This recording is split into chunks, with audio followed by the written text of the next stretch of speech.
అంబేద్కర్ జయంతి సందర్భంగా ఇక్కడికి వచ్చినటువంటి పెద్దలకు మరియు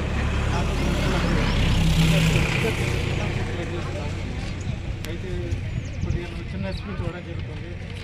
డాక్టర్ బాబాసాహెబ్ అంబేద్కర్ ఒక న్యాయవేదిగా, ఒక ఆర్థికవేత్తగా, ఒక రాజకీయవేత్తగా, ఒక సామాజిక సంస్కర్తగా, రాజ్యాంగ నిర్మాతగా భారతీయుల గుండెల్లో ఇప్పటికీ నిలిచిపోయి మహనీయుడు డాక్టర్ భీమ్రావ్ అంబేద్కర్.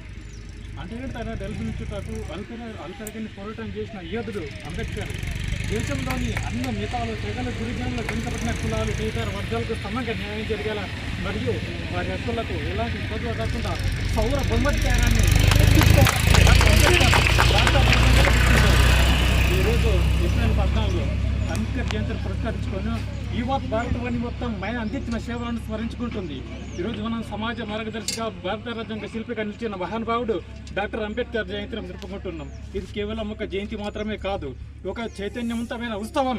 ఇది ఒక మేల్కొల్పు, ఆత్మగౌరవం కోసం సాగిన పోరాటానికి గుర్తుగా నిలిచే రోజు.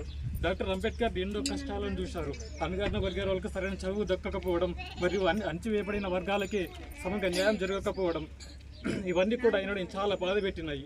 ఈ అన్యాయాల మీద పట్టుదలతో ముందుకు వెళ్ళాడు. నాకు అవకాశం లేకపోయినా పర్వాలేదు, నాకు నేనే అవకాశం సృష్టించుకుంటా అని ముందుకు వెళ్ళారు. అదేవిధంగా మళ్ళీ ఇంకో మాట చెప్పడం జరుగుతుంది. అంబేద్కర్ ఒక మాట చెప్పారు, సమాజంలో సమాన న్యాయం లేకుండా రాజకీయ స్వాతంత్రం. ఒక్కసారి ఆలోచించండి, సమాజంలో సమాన న్యాయం లేకుండా రాజకీయ స్వాతంత్రం అనేది ఎందుకు అని ఆయన మాటలు ఇప్పటికీ ఎంతో అద్భుతంగా కనిపిస్తాయి.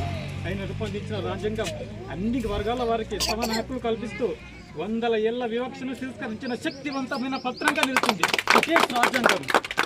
మనం ఈ సమయంలోనే ఒక ముఖ్యమైన బాధ్యత గుర్తు చేసుకోవాలి. అంబేద్కర్ గారి కాలంలో ఆలోచనలు కేవలం జయంతి ఉన్నప్పుడే మనం గుర్తు చేసుకోవాలా? ఇది గౌరవించాల్సిందే కాదు, అవి ప్రతిరోజు మన జీవన విధానంలో ప్రతిపాదించాలి.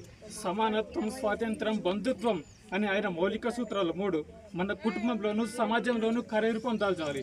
మన దేశం, మన రాష్ట్రం ముందుకు పోవాలి అంటే అభివృద్ధి కంటే ముందు మనుషుల మధ్య అసమానతలు తొలగిపోవాలి. అది అంబేద్కర్ గారి కళ, అది మన లక్ష్యం కావాలి.